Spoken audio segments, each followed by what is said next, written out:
Hello and welcome to the Tillage Edge with me, Michael Hennessy. This is your regular update for all your tillage news and advice. UK tillage farmers are our closest neighbours, and we've often visited some of the large shows such as cereals on other farms over the years. It's always interesting to see how the other half lives with the scale of machinery, but you also get a sense of some of the problems faced by UK farmers. There are many Irish people farming in the UK, and we're lucky enough to have Andy Mahon, a farm manager in Bromborough Farm in North Bedfordshire. Andy, you're very welcome to the podcast. Andy, can you explain whereabouts in the UK you are, and how did an Irishman end up running a farm in the UK? So I'm in North Bedfordshire. It's a farm called Bromborough Estate Company Limited. We're about an hour north of London, so we're probably halfway between London and Birmingham, and mainly an arable farm. I came over to college in England when I finished school in Dublin, and did a degree in agriculture with crop management. I had a couple of years traveling and overseas during the winter times and working back over here in the summer times. And I kind of fell in with a farm management company called Belcourt over here, and they took me on as a trainee manager. And well, the sort of rest is history, I suppose. Really, I left them when the farm I was managing got sold, and joined another family farm, and then when the daughter wanted to come back and run that, I moved to where I am now. So I've been here 13 years now. Okay. And maybe on the farm that you're on, you might maybe give us an idea about the size of farm, the type of crops. Is there many staff working on the farm? Yep. So it's about 750 hectares. We try and grow quite a range of stuff. We've got 200 hectares of winter wheat, 200 hectares odd of spring wheat, about 90 hectares of spring oats, 40 hectares of linseed, 70 hectares of grass, and then 10 hectares of beans. I didn't get a lot of beans in last autumn this year. And then we've got other bits and pieces. We've got about 25 hectares in environmental schemes. We've got 50 hectares of woodland and 30 hectares of permanent pasture as well. So we've got quite a bit going on around. And then in terms of staff, it's just me full time as farm manager. And then I've got another chap, Paul, who comes up and helps me. He'll probably come middle of March, and he'll be with me through till June. And then he's got his own little small holding in Devon. He'll go back there and do the haymaking and stuff. And he comes back up for harvest, and then right through, he'll come back beginning of July and be with me right through to probably end of November usually, and then I'm on my own again then for 3 or 4 months through the winter. So he's a good chap. And then I've got a couple of I've got a retired guy who comes and helps me at harvest with and another chap then locally as well. I'm hoping he'll come in and help me at harvest as well, just hauling grain back and jobs like that, a bit of rolling. Well, certainly one thing strikes me from that, Andy, it's a very lean type of staff you have there.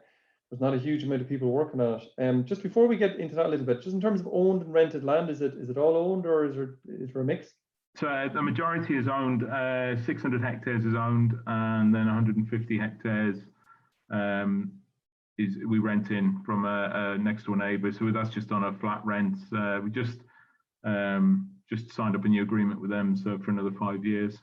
I didn't mention as well, the other thing we've got is 80 hectares of solar panels as well. Probably the best paying crop on the farm, but I forget about them sometimes. And you probably sheep under those, do you? No, we're not allowed to put sheep in there. There's a lot of panels. They're very close to the ground, so it was never designed for sheep to graze in there. The sheep would wreck the panels, I think, if they were in there. Okay. Well, getting back then maybe to some of the cropping that you have, as regards I suppose maybe just give people an idea in terms of your typical rainfall where you are, not your part of the world, and also then maybe typical yields for some of your major crops that you have. Yeah, so our sort of 10-year average rainfall is about 550 millimetres. It went up to about 650 last year, and then 2019 that would be, and then 2020 we had just over 600 mil of rain. But that sort of hides a story, I suppose, that most of that rain fell in 6 months. We had the rainfall tends to be, hard and fast rather than sort of gentle rain all through the season. We tend to get it, very long dry periods at the moment. It's sort of 6 weeks of dry weather and then 6 weeks of wet weather. In terms of yield, I focus quite heavily on cost of production. I don't chase every last ounce of yield. So winter wheat, we're doing about 9.5 tonne a hectare. Spring wheat last year, we did about 6.5 tonne a hectare. Oats were about very variable, anywhere between 5 and 6 tonne a hectare. Winter beans were sort of anywhere again between 4.5 tonne a hectare usually. So yeah. Andy, are those dry yields? Do you dry everything on the farm, or do you deliver it straight up? Yeah, no, that's dry yield. So yeah, we dry when we have to. I've got on-floor drying here if I need it. We've got a fairly big combine, so we can sort of hopefully take advantage if we do get a decent spell of weather. We can fairly motor through it.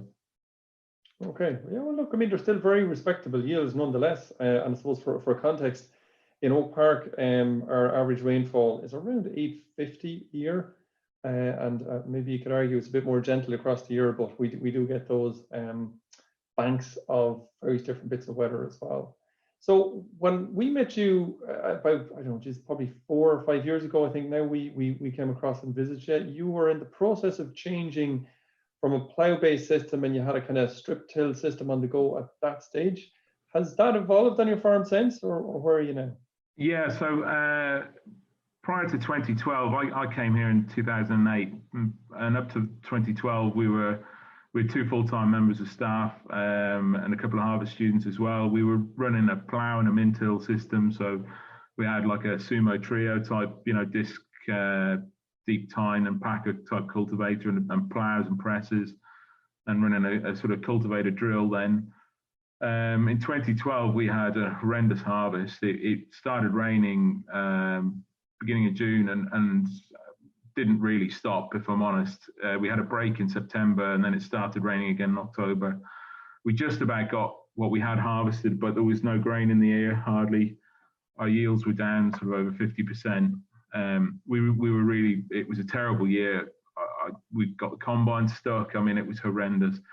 And I remember sitting down that winter. We had very little drilled in the ground that sort of gone into 2013 harvest, and I thought, I can't carry on like this. It's just not sustainable. It's not, I didn't know what to do really, and I spent a lot of that winter researching, and I sort of thought we've got to get a bit more timely. We've got to make ourselves a bit more resilient to the weather. So I started looking at no-till, and so that was in 2013, and took my time, did a bit of research on it, spoke to an awful lot of people around everywhere, a couple of guys in France as well, which were very influential.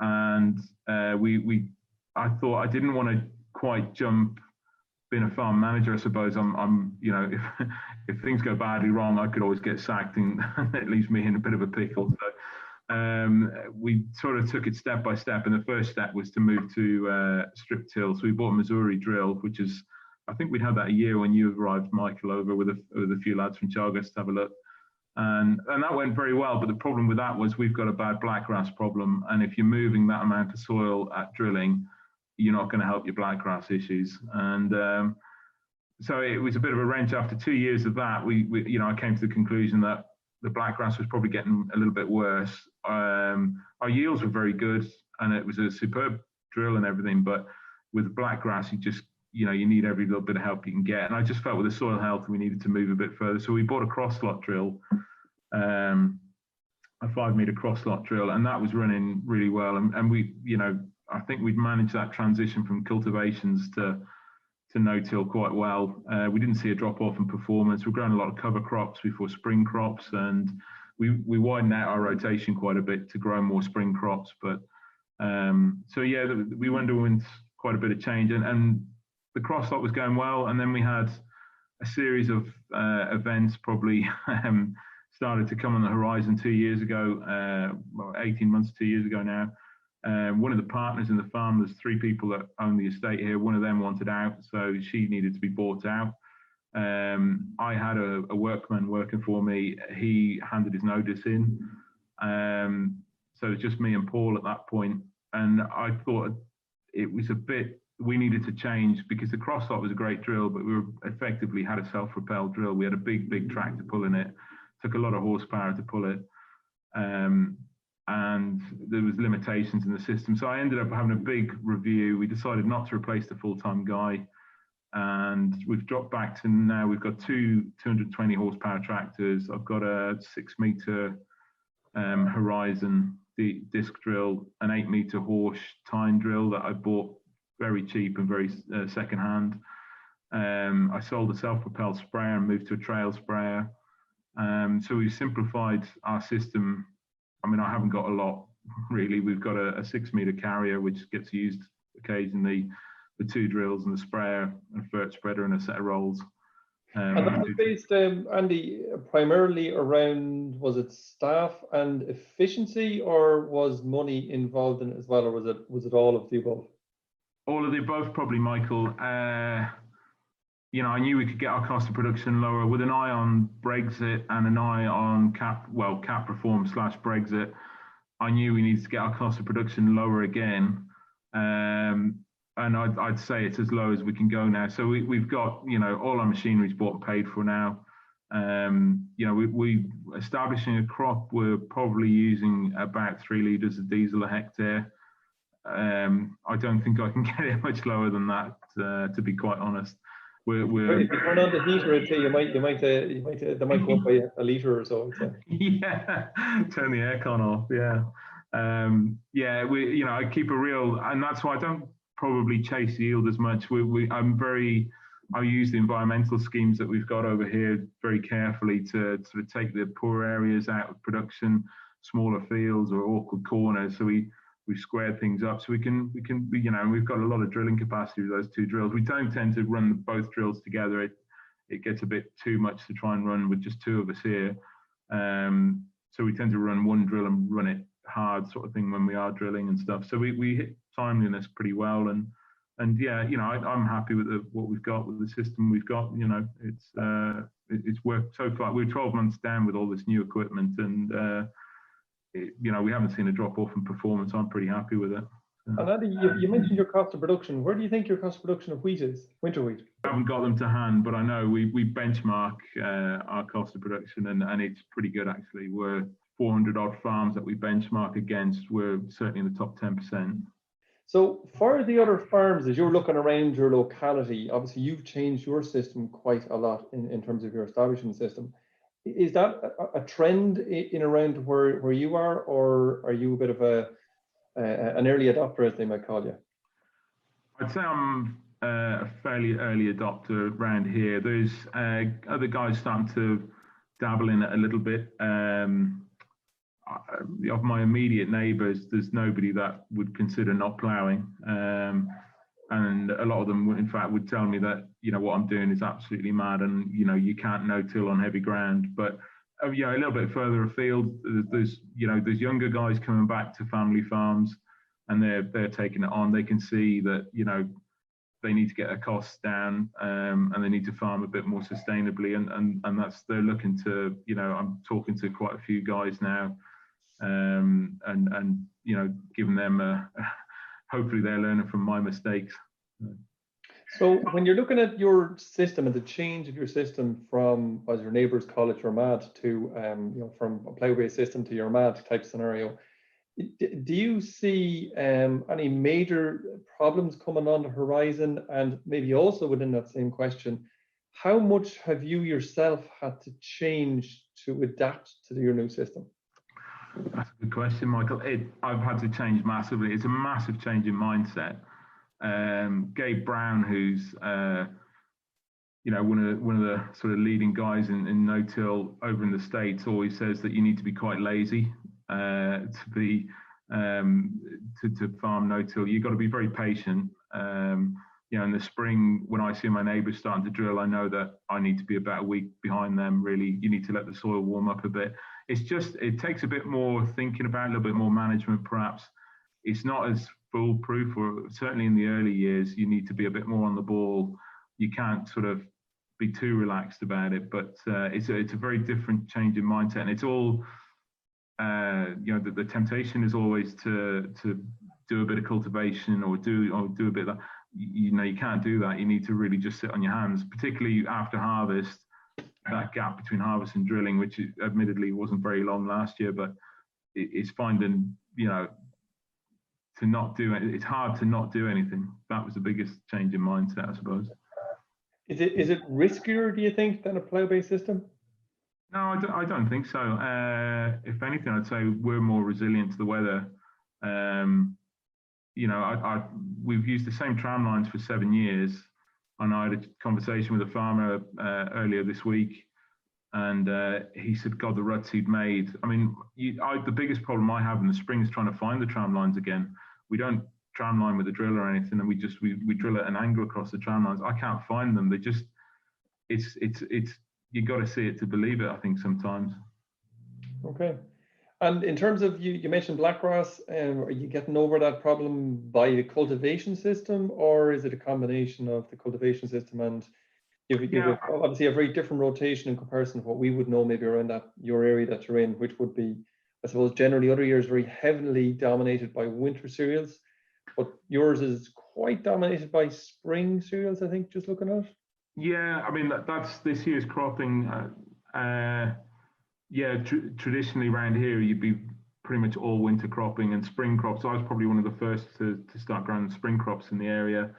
And we've actually, spring wheat's done all right for me. The last year did very well for us. So I think it's a combination of things getting on top of the blackgrass. I think the low disturbance definitely makes a big impact. Blackgrass, when it sheds the seed in June, it sits on the surface. It doesn't like being there. It likes to be cultivated. I don't cultivate to get that flash of light into it to get it to germinate. So it sits there for, if we harvest our early winter wheat in beginning of August, it's sat there for 8 weeks before it gets anything touching. It doesn't like that. So I think that low disturbance drilling, I think the combination of spring crops as well, we're really getting on top of the blackgrass. I wouldn't say it's a massive issue for me anymore. We're starting to see our weed spectrum change a bit. Brome is becoming, understandably, because we're not ploughing, we're starting to see a bit of brome more. Oats as well, wild oats, the last few years have been starting to creep up on the radar a bit. But again, they're easy to control with chemicals, so certainly easier than blackgrass anyway. Okay. So looking a little bit wider maybe from your own farm and just to get a view as regards the farmers around your area, or in a general sense maybe around the East Anglia area, are they happy with where they are? Did they get all the winter cereals in? Is it looking pretty okay over the winter? What way is it over there? Some and some, I think, Michael. Talking to lads around here, we've probably done about similar to everybody else. I suppose we've got half the winter wheat that we planned in.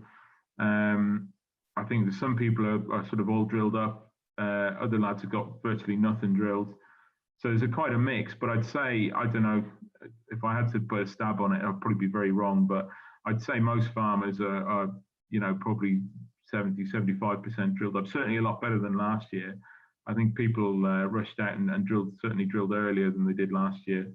There was a gap in November, which I think a lot of people took advantage of and got some wheat in then. As regards how well those crops look, very mixed bag. It's been so wet, December and January, very, very wet across here. Crops are sat waterlogged all across England, and that's definitely taken some of the potential out of them. That's been probably the biggest factor. I think a lot of crops are just sat with very wet feet, and that so it'll be interesting to see coming into the spring. And again, I know some lads didn't get any pre-emergent herbicides on, whether that'll be a factor going forward into the spring as well, maybe. And the final one I just want to ask you, Andy, in terms of wet feet you're talking about there on your own crops in the zero-till system, are they sitting in wet feet, or are they a bit happier? We'd always be led to believe, I suppose, that drainage improves over time, and was that really the case in your ground? I wouldn't say necessarily that's the case this year. I wouldn't say we're any wetter than any of our neighbours' fields, but there's no doubt we are going to invest in some drainage. Most of our underfield drainage here is probably 50 years old, so we're actually going to drain a few fields coming up this summer. No-till's great, I think, on heavy land, but I still think drainage is still all important. You've got to look after, you've got to keep the ditches cleared, particularly on clay. It's just, yeah, we'll get there, I think, over time, but certainly I wouldn't say my farm is particularly dry at the moment, no. Okay. Andy, thank you very much for joining us today, and thanks very much for your time. It's been great chatting to you, and we'll come back to you again a little bit later on in the year to see how your farm is getting on and how your neighbours are getting on as regards the general crop work and how crops are looking over there. Thanks again, Andy. Brilliant. Thanks very much, Michael. So that's it for the Tillage Edge for this week, and my thanks to Andy. The Tillage Month continues with the second part of the National Tillage Conference on next Wednesday, February 17th at 11:30. For more details, go to www.teagasc.ie/Tillage Month for more details. Don't forget, if you like this podcast, recommend it to a friend or colleague, and always rate, review and subscribe on Apple Podcasts or Spotify so you never miss an episode. And for more farming news and information, go to teagasc.ie. I'm Michael Hennessy. Thanks for listening, and I'll be back next week with more tillage news and advice.